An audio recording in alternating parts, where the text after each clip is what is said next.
Assalamualaikum warahmatullahi wabarakatuh. Apa kabar anak-anakku soleh-soleha? Tentu kalian dalam keadaan sehat, tetap semangat belajar dan semangat dalam beribadah. Nah, bertemu kembali dengan Ustazah Susi. Ustazah, pada pembelajaran ini kita akan belajar tentang tema 2, menyayangi tumbuhan dan hewan. Subtema 4, yaitu kita akan belajar hewan kesayanganku, pembelajaran 5. Nah, di pembelajaran 5 ini kalian akan belajar bagaimana mendengarkan cerita dongeng. Kemudian yang kedua, mempelajari memahami unsur-unsur dongeng. Kemudian kalian akan belajar juga penjumlahan dan pengurangan bilangan pecahan. Nah, anak-anakku sekalian, sekarang kita akan mendengarkan cerita dari Ustazah, yaitu kura-kura yang cerdik. Nah, suatu hari, kura-kura dan rusa bertemu di lapangan yang luas. Saat itu, rusa, kura-kura, dan tupai bermain bersama. Rusa mengetahui jika kura-kura tidak dapat lari kencang. Maka rusa menantang kura-kura untuk lomba lari. Kura-kura tidak dapat menolak ajakan rusa karena rusa memaksanya untuk ikut lomba lari. Tupai akan menjadi wasit perlombaannya. Kura-kura pulang ke rumahnya dengan hati yang sedih. Sesampainya di rumah, teman-teman kura-kura bertanya, "Mengapa mukamu terlihat sedih, temanku?" Kura-kura itu menjawab, "Aku sedih karena ditantang lomba lari oleh rusa. Bagaimana mungkin aku akan menang? Berjalan saja aku sudah sangat lama. Rusa pasti akan mentertawaiku," ujar kura-kura. "Tenang saja, kita semua akan membantumu memenangkan pertandingan. Ikuti saja strategi kami, oke?" kata kura-kura lainnya. Pada hari yang telah ditentukan, perlombaan lari dimulai. Perlombaan berjarak 1000 meter dimulai dari lapangan hingga ke tengah hutan. Hewan-hewan lain telah menunggu di garis finish untuk mengetahui siapa yang akan memenangkan pertandingan tersebut. Pertandingan itu menjadi fenomenal karena semua hewan sudah dapat memperkirakan siapa yang akan menang. Kura-kura dan rusa berada di garis start. Tupai meniup peluit, lalu rusa berlari sekencang mungkin. Kura-kura pun mulai berlari. Sudah dapat dipastikan kura-kura kalah cepat dari rusa. Saat itu rusa berkata dalam hati dengan sombongnya, "Oh, kura-kura pasti kalah olehku. Aku kan pelari yang sangat cepat." Namun ternyata rusa melihat kura-kura ada di depannya. Setengah perjalanan menuju finish, rusa terus menambah kecepatan larinya. Tetapi kura-kura selalu berada di depannya hingga akhirnya rusa kelelahan pada perjalanan menuju garis finish. Akhirnya rusa menyerah dalam pertandingan itu. Dari kejauhan para hewan melihat kura-kura semakin mendekati garis finish. Mereka semua terheran-heran mengapa kura-kura yang menang dan bertanya-tanya kemanakah rusa. Semua hewan bersorak-sorai ketika kura-kura akhirnya mencapai garis finish. Mereka mengucapkan selamat kepada kura-kura. Kancil mencari rusa. Kancil menemukan rusa sedang kelelahan beristirahat di bawah pohon. Kancil menolong rusa hingga berjalan ke garis finish. Rusa berterima kasih kepada Kancil karena telah menolongnya. Rusa mengakui kemenangan kura-kura. Kura-kura meminta maaf kepada rusa karena sebenarnya kura-kura bekerja sama dengan teman-temannya untuk memenangkan perlombaan tersebut. Kura-kura hanya ingin memberi nasihat kepada rusa agar tidak sombong atas kelebihan yang telah Allah berikan. Rusa pun akhirnya menyadari kesalahannya. Rusa juga meminta maaf kepada kura-kura karena telah sombong dan menganggap kura-kura adalah hewan yang bodoh dan lambat. Saat itu semua hewan tidak lagi menghina kura-kura sebagai hewan yang bodoh dan lambat. Nah, anak-anakku, demikianlah kalian telah mendengarkan cerita dari Ustazah ya. Nah, selanjutnya untuk memahami ini, ayo kita coba dengan cerita dongeng itu ya. Nah, 1. Siapakah tokoh yang terdapat dalam cerita tersebut? Nah, tokoh yang terdapat dalam cerita tersebut adalah kura-kura, rusa, tupai, dan kancil. Pertanyaan kedua, mengapa rusa menantang kura-kura lomba lari? Rusa menantang kura-kura lari karena mengetahui jika kura-kura tidak dapat lari kencang. Nah, ketiga, menurutmu bagaimanakah sifat rusa dan kura-kura? Nah, menurut saya rusa bersifat sombong dan kura-kura bersifat cerdik. Tuliskan tokoh yang kamu sukai dan tokoh yang tidak kamu sukai dalam dongeng di atas. Berikan alasannya. Nah, tokoh yang saya sukai adalah kura-kura karena cerdik, sedangkan tokoh yang tidak disukai adalah rusa karena sombong. 5. Bagaimana cara kura-kura dapat memenangkan pertandingan tersebut? Nah, cara kura-kura dapat memenangkan pertandingan tersebut adalah bekerja sama dengan teman-temannya.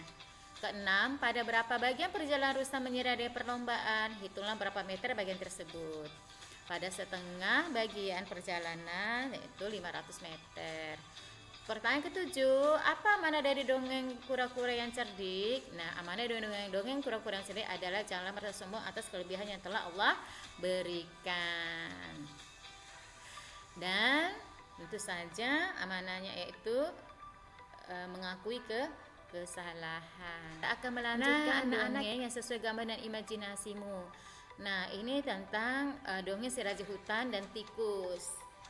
Nah, ini ada tiga gambar yang itu masih kosong dan bisa kalian tulis, kalian lanjutkan dongeng sesuai dengan imajinasi yang kalian miliki, ya, si Raja Hutan dan Tikus. Nah, silakan melanjutkan, dan ini Ustazah berikan kalian ya, Ustazah udah buatkan ya, nanti silakan kalian membuat sesuai dengan imajinasi kalian. Selanjutnya ayo rumuskan, kita akan belajar unsur-unsur dongeng. Apa saja sih unsur-unsur dongeng? Yang pertama adalah tema, adalah ide pokok yang membangun sebuah dongeng. Contohnya tema tentang hewan dan saling berterima kasih. Kemudian tokoh adalah pelaku yang berperan dalam sebuah dongeng. Contohnya kura-kura, rusa, tikus, harimau dan sebagainya. Nah, yang ketiga, sifat atau watak adalah perangai atau karakter tokoh dongeng. Contohnya rusa, wataknya sombong. Nah, kemudian latar adalah tempat dan waktu terjadinya dongeng. Contohnya di hutan, sore hari. Nah, alur adalah jalannya cerita. Alur terbagi menjadi 3, yaitu alur maju, alur mundur, dan alur campuran. Contohnya pada dongeng kura-kura yang cerdik, alurnya adalah maju karena jalan ceritanya maju. Nah, amanat adalah pesan atau nasihat yang ingin disampaikan oleh pembuat dongeng. Contohnya, tidak boleh sombong, saling menghargai, dan tidak boleh mengejek orang. Nah, anak-anakku, kita lanjutkan dengan menulis amanat cerita. Kita akan menyimpulkan amanat yang terkandung dalam dongeng kura-kura yang cerdik dan si Raja Hutan dan Tikus. Nah, dongeng kura-kura yang cerdik ini tidak boleh sombong. Kita simpulkan bahwa kita tidak boleh menghina dan mengejek, ya, orang tidak boleh menghina dan mengejek kekurangan orang lain, ya. Kita harus rendah hati apabila kita memiliki kelebihan yang Allah berikan. Kita harus rendah hati dan kita harus saling menghargai, ya. Itu di dongeng kura-kura yang cerdik. Nah, di dongeng si Raja Hutan dan Tikus, bagaimana kita menyebutkan amanatnya yang saling menolong itu, kita harus bersikap ramah dan bersikap baik hati, sehingga orang tuh senang untuk menolong kita. Nah, anak-anak, nah ayo kita presentasikan unsur-unsur dongeng si Raja Hutan dan Tikus. Nah, temanya di sini di cerita dongeng ini adalah hewan dan terima kasih. Nah, tokohnya si Raja Hutan, ya, dengan sifat dan wataknya baik hati. Ya, latarnya itu di hutan belantara, alurnya maju, amanahnya saling menolong dan pandai berterima kasih. Sedangkan tikus itu sifatnya penolong, ya, dan pandai berterima kasih. Selanjutnya anak-anak, kita akan belajar tentang operasi penjumlahan dan pengurangan pecahan. Ya, nah pada pecahan memiliki penyebut yang sama, kita hanya tinggal menjumlahkan saja pembilangnya.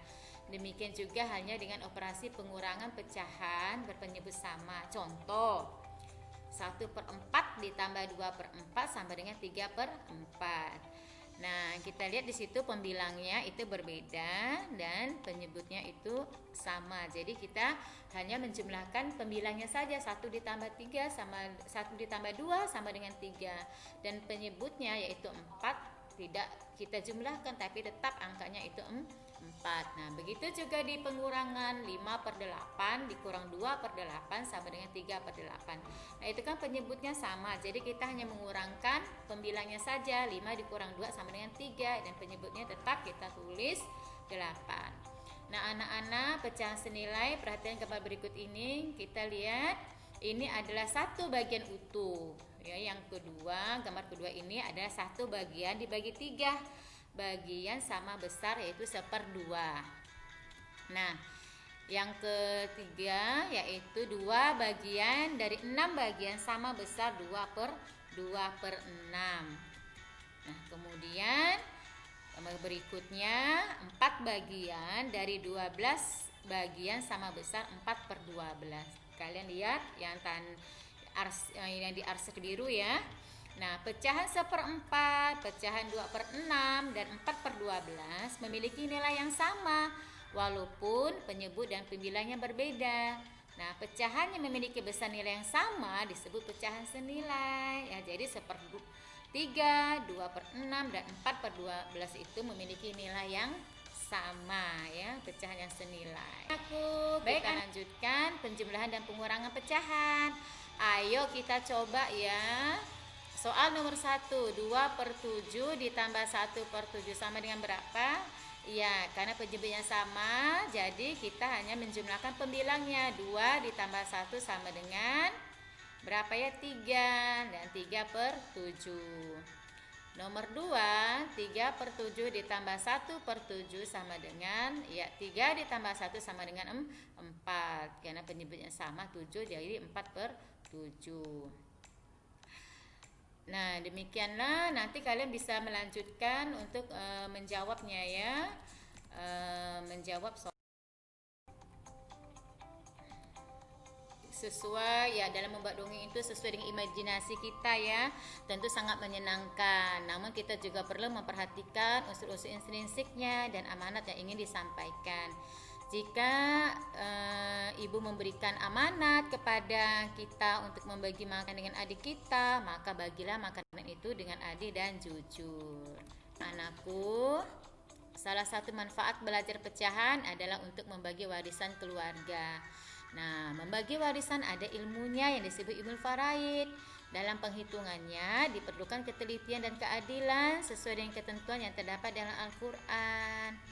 Nah, anak-anakku, demikianlah pembelajaran kita pada hari ini. Dapat mempelajari dengan baik, memahaminya dengan baik, dan semakin kita mencintai Allah dan Rasulnya. Nah, cukup sekian pelajaran hari ini. Jazakumullah khairan katsir, anakku soleh solehah. Assalamualaikum warahmatullahi wabarakatuh.